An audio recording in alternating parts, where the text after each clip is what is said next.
কালবৈশাখী ঝড়ের তাণ্ডবে কাছাড়ের একাংশ স্কুলের চাল সহ একাংশ লোকের বসত বাড়িও উড়ে গেছে। শুক্রবার বিকালে ঝড়ে উড়ে নিয়েছে কাটিগড়া এলাকার করইকান্দি এমই স্কুলের চাল। তাছাড়াও পার্শ্ববর্তী এলাকার একই গ্রামের বাসিন্দা শোয়েবুর রহমান লস্করের বসত গৃহের সম্পূর্ণ চাল উড়ে গেছে। আসাম সরকারের দৃষ্টি আকর্ষণ করে সহযোগিতা কামনা করেছেন গৃহকর্তা শোয়েবুর। তবে স্কুল গৃহের মেরামতির ব্যবস্থা ইতিমধ্যে করা না হলে স্কুলের ছাত্রছাত্রীদের পড়াশোনায় ব্যাঘাত ঘটবে।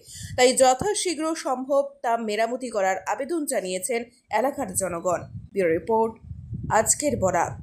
LIC जिंदगी के साथ भी जिंदगी के बाद भी। আজই আপনার পলিসি করতে যোগাযোগ করুন লাইফ ইন্স্যুরেন্স অ্যাডভাইজার সৌমিত্র পালের সাথে। যোগাযোগ নম্বর 9864012438। সুধীর দর্শক, আপনারা আমাদের আজকের বরাক ইউটিউব সাবস্ক্রাইব এবং ফেসবুকে ফলো করতে ভুলবেন না কিন্তু।